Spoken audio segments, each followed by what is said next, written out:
જય શ્રી કૃષ્ણ. એસએસસી ક્લાસીસના રાજપૂત આયુષના સૌ વિદ્યાર્થી મિત્રોને નમસ્કાર. મિત્રો, આ એક નાનકડો ઇન્ટ્રો વિડીયો છે જે લેક્ચર સ્ટાર્ટ થવા પહેલાં 2 જ મિનિટનો ચાલશે, એના પછી લેક્ચર સ્ટાર્ટ થશે, બરાબર. અને સૌથી પહેલાં મેં વાત કરી દેમ તો મારું નામ આયુષ રાજપૂત અને આપણા ક્લાસીસનું નામ છે એસએસસીસી, જેનું ફૂલ ફોર્મ છે સ્ટુડન્ટ અચીવ કોમર્સ ક્લાસીસ, બરાબર. અહીંયા સાઇટ પર તમને મારો મોબાઈલ નંબર દેખાશે. જો તમને કોઈ પણ સબ્જેક્ટમાં ડાઉટ હોય 11, 12 કોમર્સ, બીકોમ, એમકોમ, બરાબર, તમે એના પર મેસેજ કરીને પૂછી શકે. પછી એની નીચે મારા યુટ્યુબનું ચેનલ દેખાશે અને એ યુટ્યુબના ચેનલ પર તમને 11, 12ના તો થોડાક ઓછા મળશે, પણ બીકોમ, એમકોમના પૂરેપૂરા વિડીયો મળશે તમને. અને એની અંદર વિડીયોની અંદર કોમેન્ટ કરજો જો કંઈ બી નહીં ખબર પડે તો, બરાબર. આ બાજુ મારા ઉપર દેખાશે મારું પર્સનલ ઇન્સ્ટાગ્રામ અકાઉન્ટ હશે, એની નીચે આપણા ક્લાસીસનું ઇન્સ્ટાગ્રામ અકાઉન્ટ હશે અને એની નીચે એક ઇન્સ્ટાગ્રામનું અલગથી અકાઉન્ટ બનાવ્યું છે જેની અંદર 11, 12 પ્રથમ પરીક્ષા અને દ્વિતીય પરીક્ષાના તમને પેપર મળી જશે, બરાબર. અને એકદમ લાસ્ટમાં તમને દેખાશે ટેલિગ્રામનું ચેનલ છે. ટેલિગ્રામના ચેનલની અંદર 12th બોર્ડના અને બીકોમ, એમકોમના યુનિવર્સિટીના બધા પેપર મૂકેલા છે, બરાબર. અને એ પેપર શોધવા માટે મારા એમકોમની અંદર સાથે ભણતી એક છોકરી હતી પ્રિયા, જેણે હેલ્પ કરી છે, તો એ બધું ક્રેડિટ એને જ જાય છે, બરાબર. અને સ્પેશિયલી વાત કરી દેમ તો આપણા ક્લાસના અત્યાર સુધી કોઈ પેઇડ કોર્સ એટલે કે જે તમે પૈસાથી ખરીદીને ભણી શકે તેવા કોઈ કોર્સ નથી અને આપણા ટ્યુશન ક્લાસીસનું કોઈ અત્યાર સુધી એપ્લિકેશન નથી, બરાબર, જે ટૂંક સમયમાં ડેવલપ થશે, બરાબર. કંઈ બી ડાઉટ હોય એની ટાઈમ તમે પૂછી શકે અને આ જેટલી વસ્તુ દેખાય એ બધી વસ્તુ હું હેન્ડલ એકલો જ કરું છું. એટલે કદાચ શક્યતા એવી કે તમારા મેસેજના રિપ્લાય આપવામાં કે કોમેન્ટના રિપ્લાય આપવામાં થોડો ટાઈમ લાગી જાય, તો થોડુંક વેઇટ કરજો અને આપણે વિડીયો સ્ટાર્ટ કરીએ, બરાબર. Thank you. ચાલો દાખલો જોજો. મહાવીર લિમિટેડના કર્મચારી શ્રી અપૂર્વ પટેલને તારીખ 15મી ડિસેમ્બર 2018ના રોજ ખોલ્યું કે બધાએ? ચાલો ફટાફટ.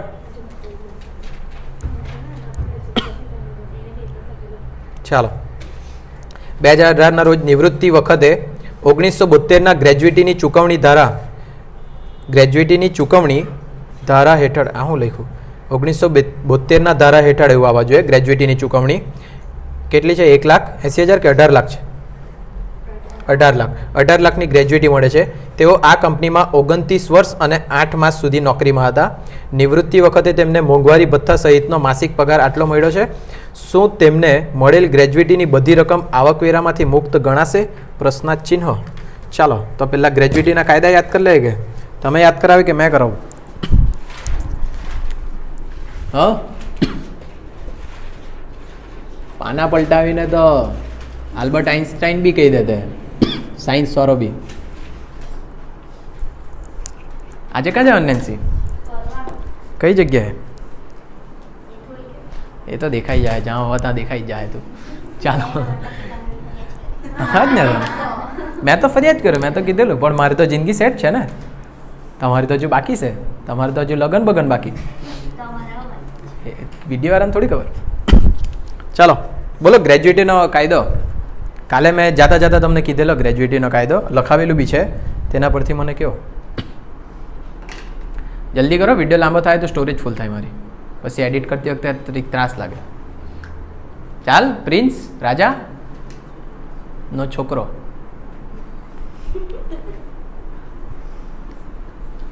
ચાલો ઢોર ઢંકારે જ છે તમે. ગ્રેજ્યુટીના કાયદાની અંદર જો ઉપર જો આવે બસ, જો તમે ચાલુ નોકરી દરમિયાન ઉપાડે ને, ચાલુ નોકરી દરમિયાન ઉપાડે તો સંપૂર્ણ કરપાત્ર.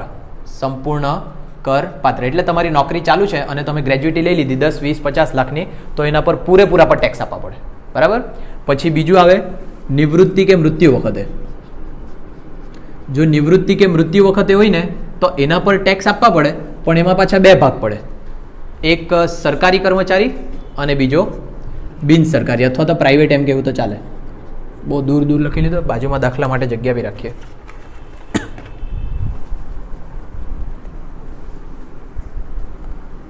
આટલા ભાગમાં આપણે દાખલો ગણી ગણો. ચાલો બીજું છે બિન સરકારી.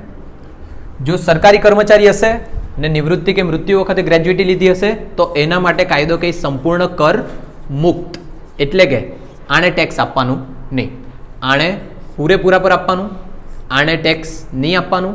અને જે બિન સરકારી છે, બિન સરકારીવાળા માટે પાછા 2 કાયદા.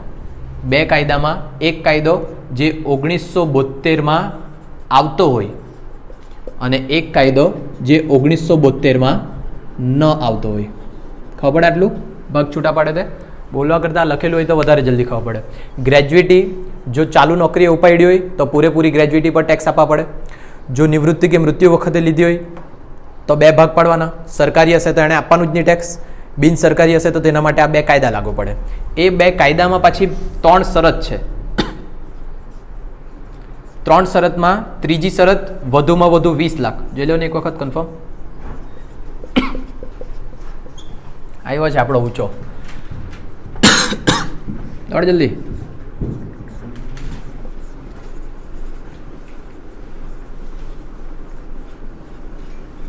ચાલ જોઈ લે અહીંયા ફટાફટ. ગ્રેજ્યુટીનો કાયદો જોતા છે. ગ્રેજ્યુટી જો ચાલુ નોકરી એટલે કે જ્યારે નોકરી ચાલુ છે ને ત્યારે લઈ લીધેલા હોય, ધારો કે 50 લાખ, તો એને 50 લાખ પર ટેક્સ આપવા પડે. બરાબર. જો નિવૃત્તિ કે મૃત્યુ વખતે લીધેલું હોય તો 2 ભાગ પાડવાના. એક જોવાનું કે સરકારી કર્મચારી છે કે બિન સરકારી. જો સરકારી હશે તો 1 બી રૂપિયો ટેક્સ આપવાનો નહીં. બંનેમાં ડિફરન્સ સમજજો. જો ચાલુ નોકરી પર ઉપાડે તો બધા પર ટેક્સ આપવા પડે, ને નિવૃત્તિ પછી જો સરકારી હશે ને તો એણે 1 બી રૂપિયા પર ટેક્સ નહીં આપવાનો. બરાબર. હવે જો બિન સરકારી નીકળે તો તેના માટે 2 શરત લાગુ પડે. જો તે 1972ના કાયદામાં આવતો હોય તો આ શરત, 1972માં નહીં આવતો હોય તો આ શરત. તેમાં ત્રીજું બધાનું ફિક્સ, વધુમાં વધુ 20 લાખ, ત્યાં બી વધુમાં વધુ 20 લાખ. અહીંયા પહેલામાં આવતું છે લગભગ ખરેખર મળે ગ્રેજ્યુટી. જોઈ લો ને. બરાબર. અહીંયા બી આવે ખરેખર મળેલ ગ્રેજ્યુટી. એટલે છે ને તમારે ખાલી વચ્ચેના 2 બંનેના અલગ અલગ યાદ રાખવા પડશે. એમાં જે આ છે તેના માટેનો કાયદો છે લગભગ મોંઘવારી ભથ્થા સહિતનો છેલ્લો પગાર. અહીંયા લખું સેકન્ડ. મોંઘવારી ભથ્થા સહિતનો છેલ્લો પગાર ગુણ્યા 15/26 ગુણ્યા નોકરીના વર્ષ. બરાબર ને? 18/26 છે. ઓકે. 18/26 અને ગુણ્યા નોકરીના વર્ષ. આ કાયદો તમારે યાદ રાખવા પડે અલગથી. પછી અહીંયા લગભગ સરેરાશ નફો ગુણ્યા 1/2 એવું કંઈક છે. સરેરાશ માસિક પગાર છેલ્લા 10 માસનો. સરેરાશ માસિક પગાર છેલ્લા 10 માસનો ગુણ્યા 1/2 ગુણ્યા નોકરીના વર્ષ છે. એમાં બી નોકરીના વર્ષ. અને આ 3માંથી જે ઓછું હોય તેટલું તમને બાદ મળશે. ધારો કે મેં તમને ઉદાહરણ પૂછ્યું. હવે જો કોઈને ગ્રેજ્યુટી મળી છે 50 લાખની અને એ માણસ ચાલુ નોકરીમાં જ ઉપાડી લેતો છે, તો આણે કેટલું ટેક્સ આપવાનું? પૂરેપૂરા પર આપવાનું. 50 લાખ પર ટેક્સ આપવાનું. જો ધારો કે એણે નિવૃત્તિ વખતે ઉપાડ્યું અને એ માણસ સરકારી કર્મચારી છે, કરમુક્ત, 1 બી રૂપિયા ટેક્સ નહીં આપવાનો. બરાબર. અને એ જ માણસ નિવૃત્તિ પછી લઈ અને બિન સરકારી છે, તો હવે આપણા પાસે આ 2 ઓપ્શન. ધારો કે આ જ માણસને 1972ની શરત લાગુ પડે તો એમાં મારે પહેલાં જોવા પડે. પહેલાં તો નંબર 1માં એને ખરેખર કેટલા મળ્યા? 50 લાખ. પછી નંબર 2 મોંઘવારી ભથ્થા સહિતનો છેલ્લા પગાર. ધારો કે મેં અહીંયા લખી દેમ એના 8 લાખ. બરાબર. 8 લાખ વધારે બી થઈ ગયેલા હશે કદાચ, કંઈ નહીં. 8 લાખ ગુણ્યા કેટલા કરવા પડે? 18/26. અને નોકરીના વર્ષ એવું માની લો કે મેં અહીંયા લખી દેમ 30 વર્ષ એણે કામ કર્યું હશે. આનું સાદું રૂપ આપો કેટલા આવે? સાદું રૂપ આપો કેટલા આવે?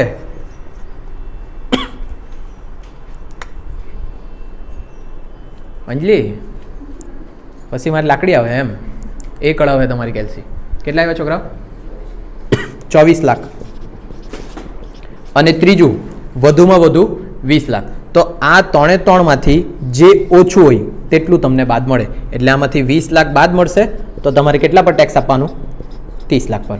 ખબર પડી ગઈ બધાને ગણતરી? પણ આ કાયદા યાદ રાખવા પડે તો જ થશે. હવે દાખલો ખોલો ફટાફટ. ચાલો પહેલાં 5મો દાખલો છે ને. મહાવીર લિમિટેડના કર્મચારી શ્રી અપૂર્વ પટેલને તારીખ 15મી ડિસેમ્બર 2018ના રોજ નિવૃત્તિ વખતે, ચોખ્ખું કીધું નિવૃત્તિ વખતે, બરાબર, 1972ના ગ્રેજ્યુટી ચૂકવણી ધારા હેઠળ, એટલે કે 1972નો કાયદો લાગુ પડતો છે હેઠળ એમ કીધું, એટલે આ શરત લાગુ પાડવાની આપણે. બરાબર.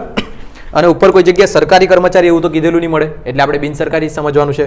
આગળ 18 લાખ મળ્યા છે ને તેઓ આ કંપનીમાં 29 વર્ષ અને 8 માસ સુધી નોકરીમાં હતા. નિવૃત્તિ વખતે તેમને મોંઘવારી ભથ્થા સહિતનો માસિક પગાર આટલો મળ્યો છે. શું તેમને મળેલ ગ્રેજ્યુટીની બધી રકમ આવકવેરામાંથી મુક્ત ગણાશે? પ્રશ્ન ચિહ્ન. એના પ્રશ્નનો જવાબ તો છેલ્લે આપીએ, પણ પહેલાં આપણે આ શોધવા પડશે. બરાબર. એ શોધવા માટે અહીંયા મારે લખવા પડે કે આ જે માણસ છે તેણે, માણસનું નામ શું? મહાવીર લિમિટેડના કર્મચારી. કંઈ નામ નથી આપેલું. બરાબર. આપેલું છે? શ્રી અપૂર્વ પટેલ. ઓકે, અહીંયા લખીએ શ્રી અપૂર્વ પટેલ. પહેલાં તો એ બિન સરકારી કર્મચારી છે એટલું નક્કી થયું, બિન સરકારી કર્મચારી, અને તે બી ગ્રેજ્યુટી ક્યારે લીધી? નિવૃત્તિ વખતે ગ્રેજ્યુટી. અને પછી આપણે જોયું કે એને કયો કાયદો લાગુ પડે? 1972નો કાયદો લાગુ. ચાલો હવે આપણે ગણતરી સ્ટાર્ટ કરી શકીએ. આટલે સુધી ગુસ્સે કે બધાને? હા ને, આટલો નિર્ણય પહેલાં લેવા પડે. હવે આ પ્રમાણે આપણે ગણતરી કરવાની છે. તો પહેલાં ઉપર મારે લખી આપવા પડે નીચેના પૈકી, ઉપર હજુ એક વસ્તુ લખીએ, કરમુક્ત ગ્રેજ્યુટી. શું લખીએ? કરમુક્ત ગ્રેજ્યુટીની રકમ. ચાલો, એના માટે નીચેના પૈકી જે ઓછું હોય તે. Number 1, number 2, number 3. નંબર 1, ખરેખર મળેલ ગ્રેજ્યુટીની રકમ. ખરેખર મળેલ ગ્રેજ્યુટીની રકમ કેટલી મળેલી? 18 લાખ ને? પછી નંબર 2, મોંઘવારી ભથ્થા સહિતનો છેલ્લો પગાર આપ્યો જશો લગભગ 93,600 દેખાય? મોંઘવારી ભથ્થા સહિતનો માસિક પગાર. મોંઘવારી ભથ્થા સહિતનો માસિક પગાર ગુણ્યા 18/26 અને ગુણ્યા નોકરીના વર્ષ. નોકરીના વર્ષ. પહેલાં આ શરત લખી છે, હવે એને નીચે ગણતરી કરીએ આપણે. ચાલો, મોંઘવારી ભથ્થા સહિતનો એ લોકોનો માસિક પગાર કેટલો આપ્યો છે? 93,600, 93,600 ગુણ્યા 18/26 અને ગુણ્યા નોકરીના વર્ષ શોધો નહીં કેટલા આપેલા છે? 18/26 નથી, 15/26 છે. શરત હરકી જોઈ લો. પહેલાંમાં ખીચડી જેવું કરેલું છે ને? શરત હરકી જો, 15/26. બરાબર, આ સુધારી લેજો જો નોટમાં ખોટું લખ્યું હોય તો. અહીંયા જવાબમાં 15 છે. ચાલો, ગુણ્યા નોકરીના વર્ષ કેટલા લખો? 29 વર્ષ 8 મહિના. અહીંયા જોજો, મારે વર્ષ લખવાના છે. જે ટેક્સના કાયદા એવું કહે કે અડધા વર્ષથી ઉપર હશે ને તો એને આખું વર્ષ ગણવાનું. કેટલા કીધા છે? 29.8 વર્ષ ને? 29 વર્ષ ને 8 માસ, એટલે આ અડધા 6 માસથી વધારે છે, એટલે આને આપણે કેટલા વર્ષ લખવાના? 30 વર્ષ. ક્લિયર આટલું બધાને? ગુણાકાર ભાગાકાર કરો. 16,20,000. અને ત્રીજી શરત, વધુમાં વધુ કેટલા? 20 લાખ. હવે આ 3/3માંથી જે સૌથી ઓછું તે તમારું કહેવાશે કરમુક્ત. એટલે અહીંયા લખ્યા માટે કરમુક્ત ગ્રેજ્યુટી બરાબર કેટલી થવાની?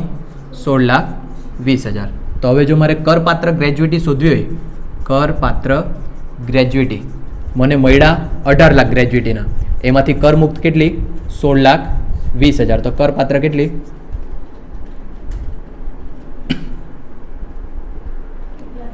1,80,000. આટલી મારી કરપાત્ર આવે. હવે એ લોકોના સવાલનો જવાબ જો. સવાલ એ લોકોએ શું કીધેલું છે? તમને મળેલ ગ્રેજ્યુટીની બધી રકમ આવકવેરામાંથી મુક્ત ગણાશે. નીચે જવાબ લખી આપવાનું ના. બરાબર, ખાલી આખા વાક્યમાં લખી આપજો તેટલું જ. એ લખજો તમે. હવે છઠ્ઠો જો, અને ફોટો બી તો પાડવો પડે કે.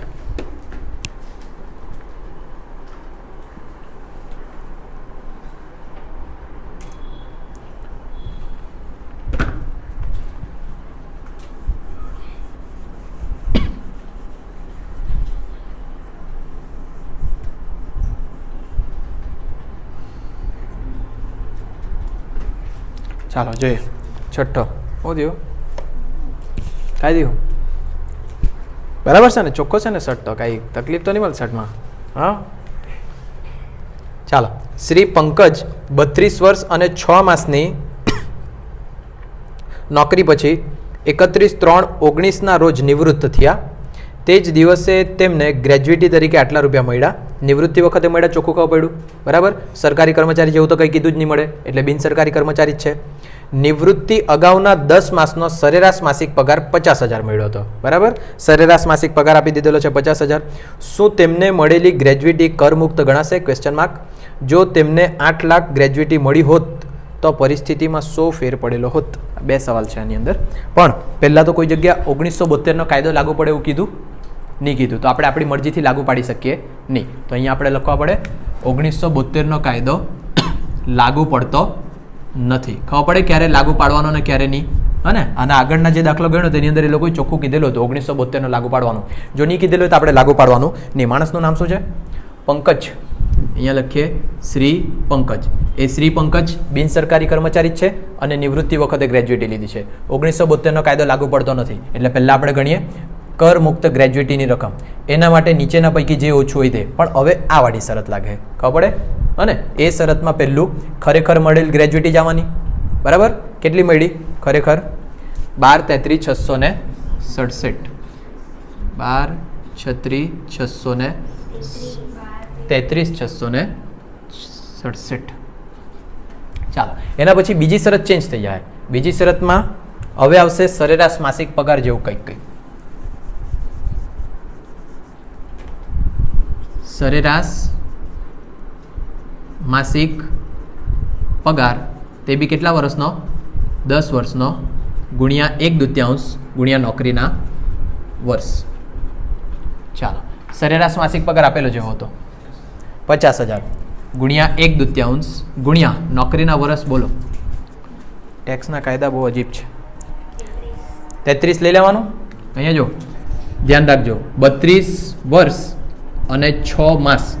6 માસથી વધારે હોય ને તો તમારે 33 લેવાનું. 6 અને 4 થી ઓછું હોય તો 32 જ રાખવાનું. પાછું કેમ? 6 માસથી વધારે હશે તો 33 અને 6 અથવા 6 થી ઓછું હોય તો જે છે તે જ રાખવાનું. ક્લિયર આટલું બધાને? એટલે અત્યારે કેટલું લેવું? 32. ખરું, 8 લાખ. અને ત્રીજી શરત તો એ જ છે, વધુમાં વધુ કેટલી? 20 લાખ. તો હવે અહીંયા લખીએ માટે કર મુક્ત ગ્રેજ્યુએટી કેટલી? 8 લાખ. માટે કર પાત્ર ગ્રેજ્યુએટી કેટલી? 12,33,667 મળેલી. એમાંથી 8 લાખ મુક્ત થાય તો 4,33,667 પર ટેક્સ આપવા પડશે. ક્લિયર આટલું બધાને? એ લોકોએ એક ગુજરાતીનો સવાલ પૂછેલો હતો, શું તમને મળેલી ગ્રેજ્યુએટી કરમુક્ત ગણાશે? તો આટલામાં જે લોકોને જવાબ મળી ગયો તો તમારે લખી આપવાનું અહીં 8 લાખ જેટલી ગ્રેજ્યુએટી કરમુક્ત ગણાશે પેપરમાં. બરાબર? અત્યારે તો ચાલી જાય. હા ને? અને બીજું બી આગળ કોઈક સવાલ છે, જો તેમને 8 લાખ ગ્રેજ્યુએટી મળી હોય તો પરિસ્થિતિમાં શું ફેર પડે? એટલે હવે 8 લાખ પ્રમાણે ગણવાનું છે. બરાબર? ચાલો, તો અહીંયા લખીએ જો તેમને 8 લાખ ગ્રેજ્યુએટી મળી હોત. પાછું તમારે આવું લખવાનું, 1972નો કાયદો લાગુ પડતો નથી. કરમુક્ત ગ્રેજ્યુએટીની રકમ નીચેના પૈકી જે ઓછું હોય તે. મેં ડાયરેક્ટ ગણતો છે નંબર 1 થી. નંબર 1માં ખરેખર મળેલ ગ્રેજ્યુએટી આ વખતે કેટલી મળી? 8 લાખ. નંબર 2, હવે આ જ કાયદો લાગુ પડવાનો 1972ની મળે એટલે સરેરાશ માસિક પગાર. હવે બીજો કોઈ પગાર નથી આપેલો એટલે આપણે 50,000 જ લેવાનો. બરાબર? આ 50,000 ગુણ્યા 1/2 અને નોકરીના વર્ષ 32. કેટલા? 8 લાખ. અને ત્રીજું વધુમાં વધુ 20 લાખ. 3માંથી સૌથી ઓછું કેટલું છે? 8 લાખ. માટે કર મુક્ત ગ્રેજ્યુએટી બરાબર 8 લાખ. તો કરપાત્ર ગ્રેજ્યુએટી આવશે કઈ? નહીં આવશે. બરાબર 8 લાખ માઇનસ 8 લાખ એટલે છેલ્લે થઈ જશે 0. જેમાં 0 થયા કરે તેમાં સવાલ નહીં પૂછેલો હતો. હા ને? એટલે નીચે ગુજરાતીમાં લખી આપવાનું, જો 8 લાખની ગ્રેજ્યુએટી મળી હોત તો ગ્રેજ્યુએટી પર કર ચૂકવવામાં આવતે નહીં, અથવા તો સંપૂર્ણ કરમુક્ત એવું લખી આપો તો બી ચાલે. બધી આગળ ફોટો પાડો. મારો ફોટો છે જ ને ઇન્સ્ટાગ્રામ પર, લઈ લેવાનો.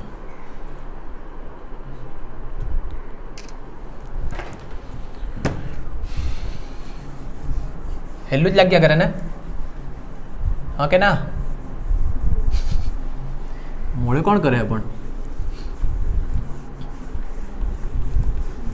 વિડીયો બનાવી લીધો છે એટલે પછી મગજમારી નહીં કરતા. જોયા કરજો શાંતિથી. આ ભૂલી ગયા તે ભૂલી જતા છે પાછા તમે. લાવતો બેટરી. ચાલો, શ્રી રણવીર કપૂર બોલિવૂડમાં પહોંચી ગયા આપણે.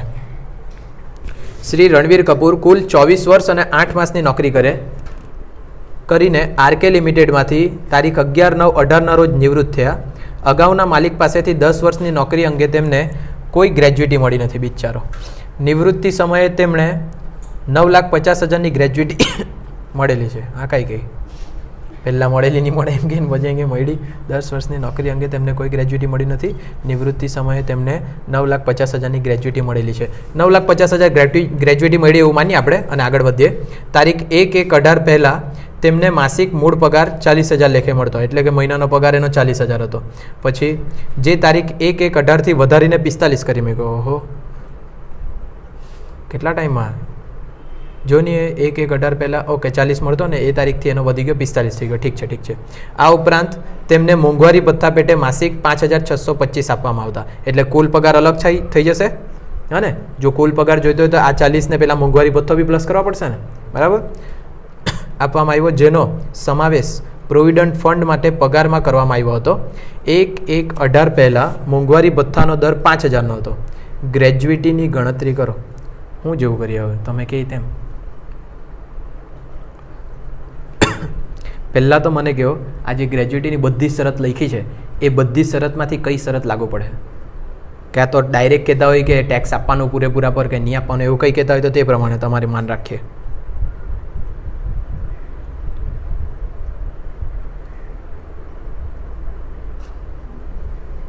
અને કઈ તારીખે ગ્રેજ્યુટી મળી? 9,50,000.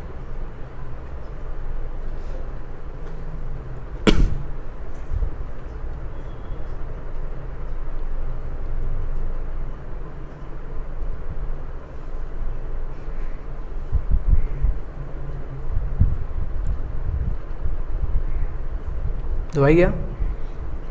કાયદો બી નહીં ખબર પડે કે કયો લગાડવાનો, કે ડાયરેક્ટ આપવાનું કે નહીં આપવાનું.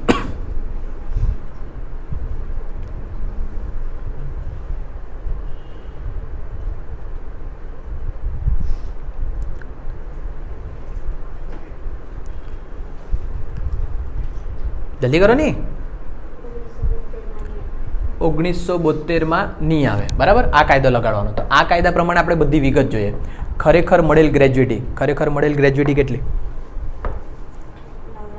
9,50,000. એટલે આ રકમ ફાઇનલ થઈ ગઈ. છેલ્લી વધુમાં વધુ 20 લાખ ફાઇનલ છે. બચી આ 3. એ 3માં આ છે મારો સરેરાશ માસિક પગાર છેલ્લા 10 માસનો. સરેરાશ માસિક પગાર છેલ્લા 10 માસનો ગુણ્યા 1/2 ગુણ્યા નોકરીના વર્ષ. નોકરીના વર્ષ કેટલા? નોકરીના કાં છે? પહેલી જ લાઈનમાં 24 વર્ષ અને 8 માસ, એટલે 25 વર્ષ થઈ ગયા. ઓકે, અને પેલું જ બાકી રહ્યું સરેરાશ માસિક પગાર. તો મને જરીક તમે સમજી વિચારીને કહી કે કેટલા થાય તો જરીક જોઈ લે.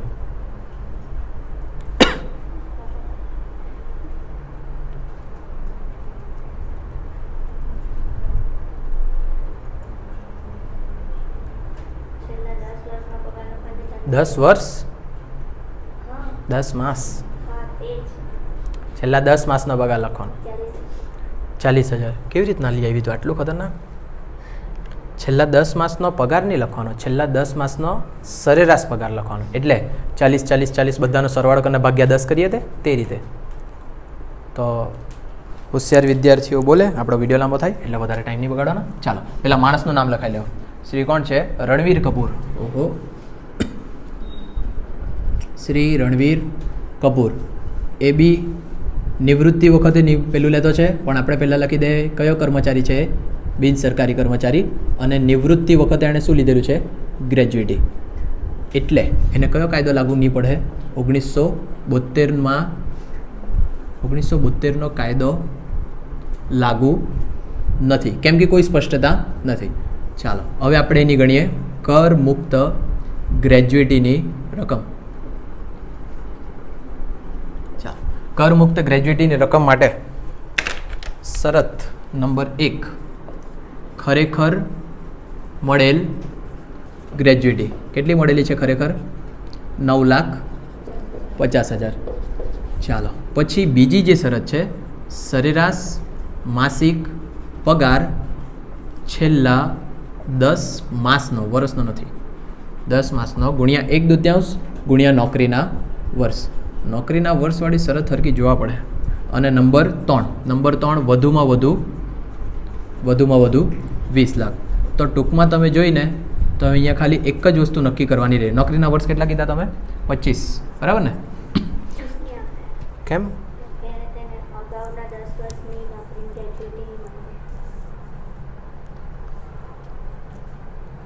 10 વર્ષની નોકરી અંગે તેમને કોઈ ગ્રેજ્યુટી મળી નથી. નિવૃત્તિ સમયે તેમને નહીં કંઈ નહીં, તેનાથી કંઈ ફરક નહીં પડે. એણે કેટલા ટાઈમ કામ કર્યું તે જોવા પડે.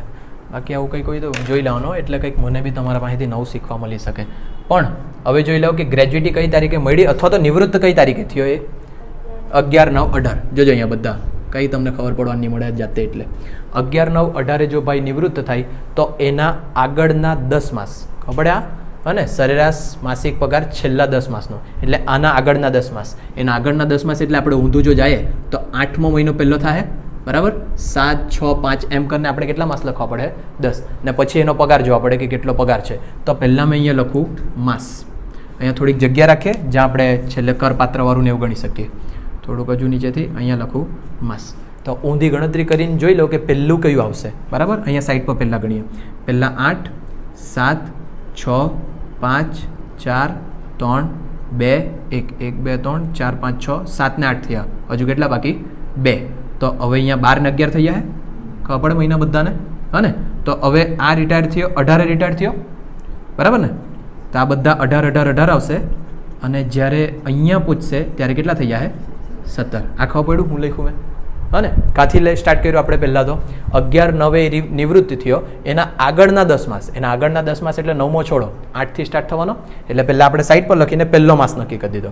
તારીખમાં પહેલી તારીખ લખી દેવાની 1/11/17, પછી 1/12/17, 1/1/18, પછી 1/2/18, 1/3/18, 1/4/18, 1/5/18, 1/6/18, 1/7/18 અને 1/8/18. આ એના આગળના 10 મહિના. હવે આપણે આનો પગાર નક્કી કરીએ અને પછી એની સરેરાશ કેટલી આવે તે જોઈ લે અને પછી દાખલો પૈતો. ચાલો, તો પહેલાં હોદો કોનો કયા મહિનાનો કેટલો પગાર છે તે એના માટે કોઈક જગ્યાએ એક તારીખ આપેલી હશે. 1/1/18 તારીખ મળી બધાને. 9,50,000ની ગ્રેજ્યુટી મળી. પછી 1/1/18 પહેલાં તેમને માસિક મૂળ પગાર 40,000 લેખે મળતો. જોજો અહીંયા 1/1/18 એ પહેલાં એને પગાર કેટલો મળતો? 40,000. તો અહીંયા મેં લખું માસિક પગાર. અને આ 2 મહિનામાં એને કેટલા મળતા? 40,000. ચાલો, પછી 1/1/18 થી વધારીને 45,000 કરવામાં આવ્યો. એટલે આના પછીથી બધો પગાર કેટલો થઈ ગયો? 45,000.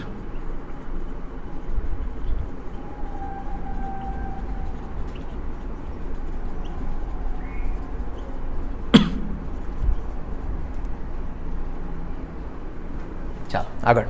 એના પછી આ ઉપરાંત તેમને મોંઘવારી ભથ્થા પેટે માસિક 5,625 આપવામાં આવતું. એટલે અહીંયા બાજુમાં શું લખી દે? મોંઘવારી ભથ્થું. પણ આ મોંઘવારી ભથ્થું કયા મહિનામાં કયા વર્ષમાં મળતું તે નથી કીધેલું, પણ તે નીચે કીધેલું છે. જો તારીખ 1/1/18 પહેલાં દેખાય કાઉન્સમાં એક રકમ. 1/1/18 પહેલાં મોંઘવારી ભથ્થાનો દર 5,000 હતો. 1/1/18 પહેલાં એટલે આ 2 મહિનામાં કેટલા મળતા એને? 5,000. બાકી બધા મહિનામાં ઉપર કેટલા લખેલા છે? 5,625. આટલા મહિના. આ ખબર પડે બધાને હવે, હા ને. હવે આ બધાનું ટોટલ કરી દે ફટાફટ. ખબર આવે કેવી રીતના કરે તે કેવું? આ 1, 2, 3, 4, 5, 6, 7 ને 8, 45,000 ગુણ્યા 8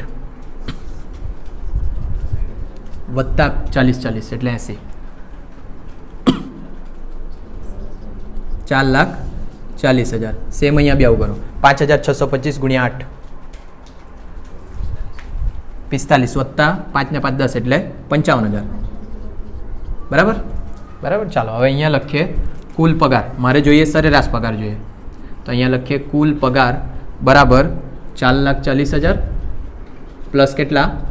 55,000. મોંઘવારી ભથ્થા સહિતનો પગાર લેવાનો, બરાબર. કેટલા થવાના? 4,95,000 ને. આ મારો કુલ પગાર થયો. મને જોઈએ સરેરાશ માસિક પગાર બરાબર કુલ પગાર ભાગ્યા 10 વર્ષ છે એટલે છેદમાં કેટલા લખવાના મારે? 10.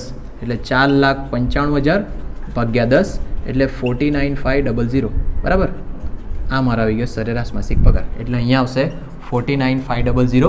અને આ લોકોએ આન્સરમાં 25 વર્ષ નથી લીધા, 24 વર્ષ લીધા છે. એટલે કોઈકને કોઈક કાયદો હશે, તે કાયદો મિસ થતો છે. અત્યારે 24 લખો. એ કાયદો મેં ગૂગલ પર પહેલાં જોઈ લે પછી કેમ તમને, અને આ કરો ગુણાકાર કેટલા આવે? 3,94, 5,94. તો આમાંથી લખીએ માટે કર મુક્ત ગ્રેજ્યુટી કેટલી? 5,94,000. ને કર પાત્ર ગ્રેજ્યુટી કેટલી? 9,50,000 મળી. એમાંથી 5,94 ફ્રી થઈ ગયા અને બાકીના કેટલા 356 આટલા પર મારે ટેક્સ આપવાનું. જો આ વસ્તુ કહેવાની બાકી છે મારે વરસવાળામાં કોઈ એક કાયદો હશે ગ્રેજ્યુટીને લગતો એટલે એટલે એ બાકી બધું કંઈ પૂછવાના છે કે ખબર પડી બધી ક્લિયર આટલું. ચાલો આગળ જાય. ફોટો પાડીએ પહેલાં એનો. ટેક્સના કાયદા એટલે બહુ મગજમારી.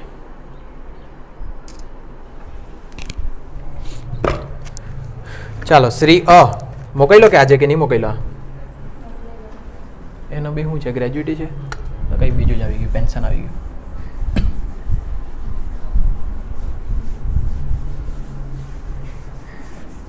એનું વસ્તુ આવ્યા કરે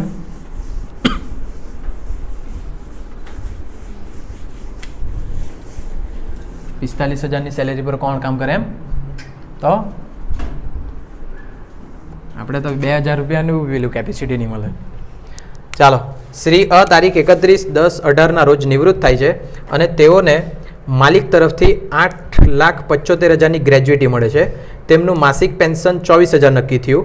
તેઓએ આ પૈકી અડધું પેન્શન તારીખ 1/2/19 રોજ કમ્યુટ કરાવીને ₹7,83,300ની એક સામટી રકમ મેળવી હોય તો આકારણી વર્ષ 2019-20 માટે પેન્શનના કોમ્યુટેડ પેન્શનની કરપાત્રતા નક્કી કરો. ચાલો પેન્શનના કાયદા યાદ કરીએ. એમાં કોમ્યુટેડ એટલે એક સાથે ઉપાડેલું હોય તે, અનકોમ્યુટેડ એટલે એક સાથે નહીં છૂટે છૂટે ઉપાડેલું હોય તો તે બંને માટે અલગ અલગ છે. એકમાં લગભગ 1/2 ને એકમાં 1/3 લાગતું છે. ચાલો જો બોર્ડ પર બધા પેન્શનનો બી કાયદો. હવે આ કાયદો પછી તો એ તમારે મોડે કરવાનો આવે બરાબર. હવે જે દાખલામાં આવે તે દાખલામાં જવાબદારી તમારી. હવે વાત કરીએ પેન્શનની. પેન્શનવાળું ખુલ્લું રાખજો. જો મેં કંઈ ખોટું કેમ તો યાદ કરાવી દેજો કેમ કે કાયદા છે એમાં કંઈ બુદ્ધિ નથી દળવાની ગોખણપટ્ટી છે બધું. ચાલો પેન્શનમાં પહેલાં 2 પ્રકારે આવે. એક આવે છૂટું છૂટું ઉપાડે તે. છૂટું છૂટું ઉપાડે એટલે નહીં છૂટું છૂટું નહીં એક સામથું ઉપાડે તે કોમ્યુટેડ પેન્શન કહેવાય ને. શું કહેવાય? Commuted pension. એવું જ છે પહેલું. આ બાજુ કોમ્યુટેડ લખેલું ઠીક છે તો આ બાજુ લખો કેમ કે તમારી ટેવ છે આ બાજુવાળું ને તે બાજુવાળું. અહીંયા કોમ્યુટેડ લખેલું એમ. આ બી મેં જ લખેલું છે એટલે માણસવાળું જ છે એમ તો એવું ફિક્સ એવું નહીં લખીને આપે તમારા ટેક્સમાં. જો અહીંયા અનકોમ્યુટેડ એટલે ટુકડે ટુકડે ઉપાડે તો હા ને. આ પેન્શન તો ખબર પડે ને તમારા રિટાયરમેન્ટ પછી મળે તે તો તમે એને એકસાથે ગ્રેજ્યુટી બી મળે ને પેન્શન બી મળે. 2 સરકારી ભાઈ કમાલ. તે કીધેલું તો ખરી પેલા દિવસ જ્યારે વિડીયો નહીં હતો પૈસાની તો વાત કરી લઈએ આપણે. ગ્રેજ્યુટી બી મળે. ગ્રેજ્યુટી બી એક સુવિધા છે મતલબ સેવા છે તમારી અને પેન્શન બી સેવા છે. ગ્રેજ્યુટી એક સાથે મળે તમને બહુ બધા પૈસા અને પેન્શન તમારી લાઈફ ટાઈમ જ્યારે જીવે ત્યાર સુધી ચાલે. ચાલો અહીંયા જોઈ લો પહેલાં. જો પેન્શન તમને અનકોમ્યુટેડ એટલે કે જો તમે ટુકડે ટુકડે લઈ દર મહિને લઈને તો એના પર પૂરેપૂરા પર ટેક્સ આપવા પડે. જોઈ લો એવું જ છે. સંપૂર્ણ કરપાત્ર બરાબર. પૂરેપૂરા પર ટેક્સ આપવા પડે. સંપૂર્ણ કરપાત્ર. પછી જો કોમ્યુટેડ હોય કોમ્યુટેડ એટલે કે એક સામટું ઉપાડે તમે. કેવું ઉપાડે? એક સામટું. જો એક સામટું ઉપાડે ને તો તેમાં 2 ભાગ પાડવા પડે. એક ભાગ આવે સરકારી કર્મચારીઓનો અને બીજો આવે બિનસરકારી. પણ પેન્શન માટે અહીંયા સરકારી કર્મચારી સાથે બીજા બી છે. મહાવીર ચક્રવાળા હશે બરાબર, પરમવીર ચક્રવાળા હશે. આવા કોઈ ચક્રથી સન્માનિત થઈને તો એવા કોઈ બી લોકોએ ટેક્સ આપવાનું નહીં. એટલે કર મુક્ત, સંપૂર્ણ કર મુક્ત. એક બી પેલા પર ટેક્સ નહીં આપવાનું. ખબર પડી આ? ઓકે ના. પણ આમાં ખાલી સરકારી કર્મચારી નહીં આવે. મહાવીર ચક્ર, પરમવીર ચક્ર ને એવા બહુ બધા 2-4 નામ છે તે ચક્રવાળાએ ટેક્સ આપવાનું નહીં. હવે બાકીના જે બચ્યા ને તેમાં પાછા 2 ભાગ પડે. જો એક ભાગ આવે જેને ગ્રેજ્યુટી મળી હોય, જેને ગ્રેજ્યુટી મળી હોય ને તેને પેન્શનના 1/3 બરાબર છે જોઈ લો અને જેને ગ્રેજ્યુટી મળી હોય તેને પેન્શનના 1/3 અને જેને ગ્રેજ્યુટી નહીં મળી હોય તેને પેન્શનના 1/2 બરાબર. અને એવી રીતના કાયદા છે. હવે આપણે આમાં જોઈએ. પાછું એક વખત રિપીટ કરવાનું હોય તો કરી દે નહીં તો પછી તમે તો જો પેન્શન 2 પ્રકારે હોય. એક અનકોમ્યુટેડ, બીજું કોમ્યુટેડ. અનકોમ્યુટેડ એટલે ટુકડે ટુકડે ઉપાડે તો ટુકડે ટુકડે ઉપાડ્યું તો પૂરેપૂરા પર ટેક્સ આપી લેવાનું ચૂપચાપ. જો એક સામટું ઉપાડ્યું તો 2 ભાગ પડે. એક સરકારી કર્મચારીનું, બીજું બિનસરકારી કર્મચારીનું. સરકારી કર્મચારી સાથે ત્યાં પરમવીર ચક્ર, મહાવીર ચક્ર ને એવી રીતના સન્માનિત થયેલા તે લોકો બી આવે. તે લોકોએ 1 બી રૂપિયો ટેક્સ આપવાનો નહીં. પણ જે લોકો બિનસરકારીમાં છે તે લોકોના 2 ભાગ પડે. તે ભાગમાં તમારે અહીંયા જોવા પડે. જો એ માણસને ગ્રેજ્યુટી મળી હશે ને તો પેન્શનના 1/3 કર મુક્ત અને જો એ લોકોને ગ્રેજ્યુટી નહીં મળી હશે તો પેન્શનના 1/2 કરવું. ક્લિયર? સાદો સિમ્પલ જેવો છે. બો તેને આવું બધું એટલે હા જો સારો પ્રશ્ન. ધારો કે કોઈ માણસ છે, ધારો કે મેં બિન સરકારી છે પણ મને મહાવીર ચક્ર મળ્યું છે ને, તમે અહીંયા આવી જાઓ તો મને નહીં મળે ટેક્સ. ખબર પડે?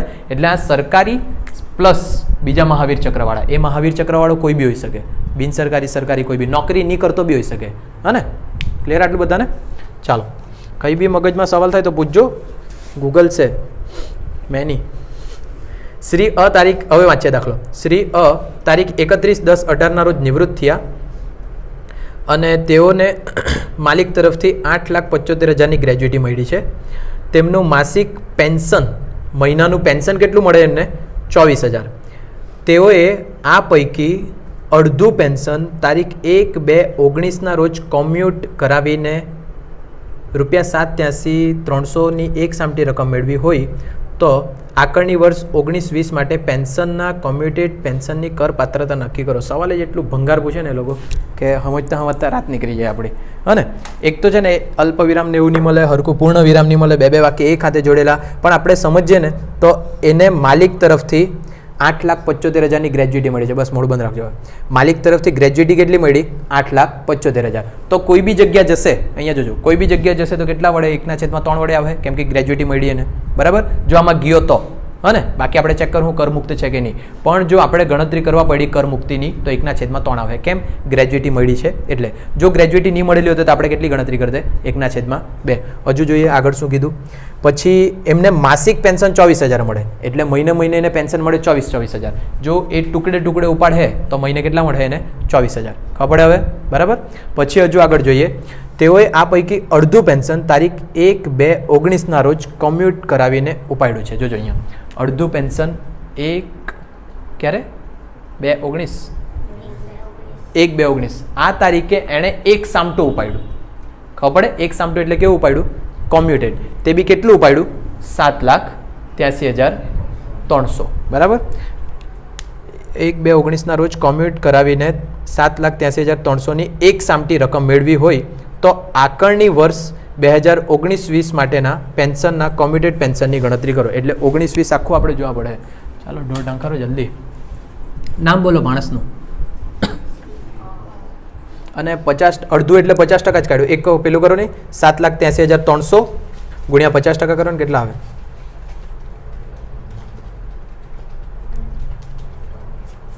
કેટલા? અને ભાગ્યા 50% કરો એકવાર.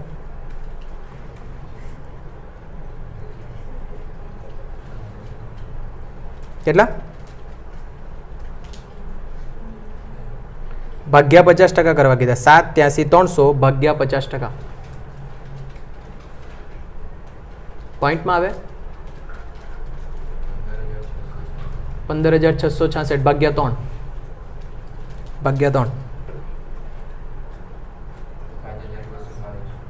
5,222 કે 5,22,200?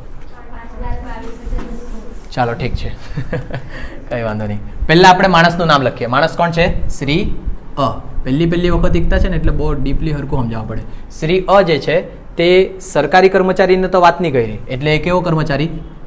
બિન સરકારી કર્મચારી છે. અને બિન સરકારી કર્મચારી છે એમાં આપણે ગ્રેજ્યુટી મળી છે કે નહીં મળી તે જોવા પડે. અને અહીંયા કાઉન્સમાં લખીએ ગ્રેજ્યુટી મળી છે. તો હવે જે કર મુક્તિ મળશે તે 1/3 મળશે. એટલું તો ખબર પડી ગઈ આપણને. બરાબર? પણ આપણે અહીંયા વર્ષ જોઈ લે. કયા વર્ષ માટે ગણવા કીધેલું છે એણે? બીજો બી દાખલો મોકલ્યો છે કે આટલો જ છે? કાંક ગયું મને નહીં મળ્યું. હા, આકારણી વર્ષ 19-20.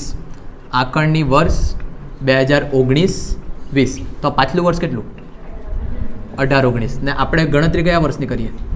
પાછલા વર્ષ. એટલે આપણે 2018-2019ની ગણતરી કરતા છે. ચાલો આટલી વસ્તુ ફાઇનલ થયેલી છે. મેં ત્રાસી ગયો તમારાથી. ચાલો હવે એણે પહેલાં તો એક સામટું ઉપાડ્યું છે. ઉપર હેડિંગ આપી દે. આપણે ગણતા શું છે?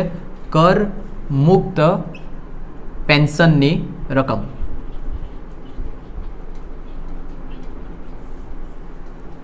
પેન્શનોની ચાલો કરમુક્ત પેન્શનની રકમ કરતા છે. હવે એણે એક સામટી ઉપાડી છે. એક સામટી એટલે કોમ્યુટેડ ઉપાડી કેટલા 7,83,300. તો અહીંયા પહેલા એરો આપીએ કોમ્યુટેડ પેન્શન.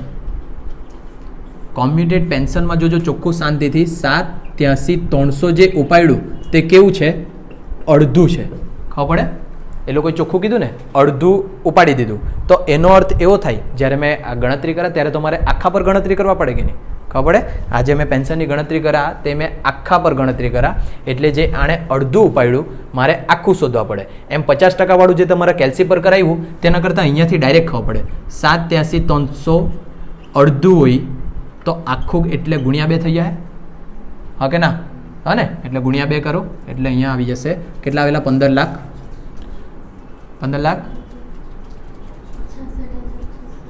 66,600. આ મારું આવશે સંપૂર્ણ પેન્શન. ક્લિયર થાય આટલું બધાને? હા ને પેલું 50% વાળું એ બધું જ આવે જે કરાવ્યું તે. હા ને એટલે આટલું જો મારું અડધું છે તો આખું મારું આટલું થવાનું. તે બી કઈ તારીખે 1/2/19 એ જ તારીખે ને કાઉન્સમાં લખી દે 1/2/19. કેમ આવું કર્યું છે બધું ધીરે ધીરે ખબર પડે. ચાલો 15,66,600 એ મારું સંપૂર્ણ પેન્શન. હવે જે સંપૂર્ણ પેન્શન છે 15,66,600 એમાંથી જો મારે કર મુક્તિ શોધવી હોય કર મુક્તિ ગ્રેજ્યુટી મળી છે એટલે કેટલી મળે 1/3 એટલે ગુણ્યા કરો 1/3 એટલે લગભગ આવેલા તમારા 5,02,000. આ મારી આવી કર મુક્ત પેન્શનની રકમ. આટલું ગુસ્સે પહેલાં તો હા ને કરમુક્ત પેન્શન આવ્યું આટલું મારું. આ મેં શેનું ગણ્યું કમ્યુટેડ પેન્શનનું.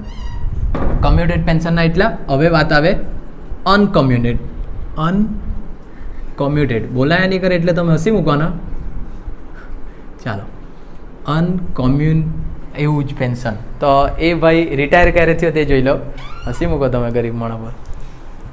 રિટાયર ક્યારે થયો 31/10/18 આ તારીખે રિટાયર થયો નિવૃત્ત થયો તો એના પછીથી જ પેન્શન મળે ને ખબર પડે. એટલે એના પછીથી પેન્શન મળે એટલે 1/10 રિટાયર થયો ને એટલે 11/18 આપણે એવું માનીએ કે આ તારીખથી એને પેન્શન મળે. જ્યારે રિટાયર થાય એના બીજા મહિનાથી મળવાનું ચાલુ થઈ જાય બરાબર. પછી આપણે એણે કમ્યુટેડ ક્યારે કરી દીધું 1/2/19 તો ત્યાર સુધી એને કેટલું મળતું હશે 24,000 મળતું હશે દર મહિને બરાબર. અને આપણે ગણતા છે 18/19 તો આપણે ગણવાનું છે 31/3/19 સુધી. ખબર પડે બધાને 31/3/19 થી ઉપર જવાની આપણને જરૂર નથી. તો 1/12/18 પછી 1/1/19 1/2/19 1/3/19 અને હવે જો મેં લખા 1/4/19 તો આપણા હિસાબના વર્ષથી બારગી લાગે. ખબર પડે હા ને એટલે મારે આટલે સુધી ગણવાનું છે. હવે એ આટલે સુધીમાં જોજો જે 1/1/18 છે તે તારીખે મને પેન્શન કેટલું મળ્યું 24,000. આ તારીખે કેટલું મળ્યું 24,000. આ તારીખે બી કેટલું મળ્યું 24,000. હવે મેં અહીંયા 1/2/19 મારું જે પેન્શન હતું જેટલું મળવાનું હતું તેમાંથી મેં અડધું ઉપાડી લીધું 50% ઉપાડી લીધું. તો હવે જે મને 24,000 મળતા ને તે આવતા મહિનાથી અડધા મળે કેમ કે અડધા તો મેં પહેલાં જ ઉપાડી લીધા ને. ખબર પડે? આ સાદું સિમ્પલ વસ્તુ જ છે. તો હવે મને કેટલા મળે 12,000. તો આ ટોટલ મારો એટલે કુલ મળેલું પેન્શન મળી જાય તમને.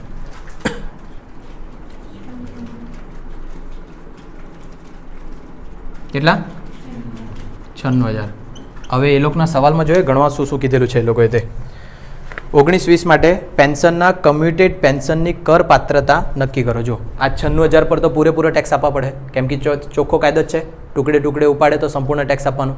એટલે આના પર પૂરેપૂરું કરપાત્ર એટલે અહીંયા લખીએ સંપૂર્ણ કરપાત્ર. અને અહીંયા જે છે 7,83,300 જે મેં ઉપાડ્યું એમાંથી મને કર મુક્તિ કેટલી મળી જશે 5,22,500. તો બાકીનું જે હશે તે કેવું કરપાત્ર. ક્લિયર થાય આટલું બધાને? આટલું જ કરવામાં જો ને કેટલું મગજ ખાઈ ગયા એ લોકો. ચાલો આગળ એ બી પાછું લખીને આપી દેમ ને તમને નહીં તો એકાથી ખાવા પડે પાછું. ચાલો આ જે છે ને આના માટે ગણતો છે તો અહીંયા લખું કરપાત્ર પેન્શન 7,83,300 મને મળ્યું એમાંથી 5,22,200 ની મને કર મુક્તિ મળી તો 2,61,100 આ મારું આવી ગયું કરપાત્ર પેન્શન. આ કરપાત્ર પેન્શન કયું કોમ્યુટેડ એટલે કે અહીંયા કન્ટિન્યુ જ કરી દેજો હા ને. અને અનકમ્યુટેડનું કરપાત્ર કેટલું 96,000. તો ટોટલ કરપાત્ર જો એ હોદ્યું હોય ને તો બંનેનો સરવાળો એટલું તમારે ટેક્સ આપવાનું. ક્લિયર? એટલા પર ટેક્સ આપવાનો. ટેક્સનો હજુ તો કાયદો અલગ જ છે. આગળ વધીએ. બીજો એકાદ કે બસ બસ એમ કે પેલો પાછો ઢોર જેવો.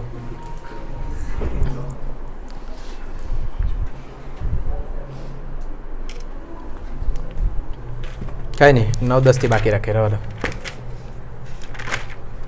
હવે ફટાફટ ચલાવો. આટલું બધું ડીપમાં નહીં જાવ, કંટાળી ગયા આટલું ડીપ જઈને.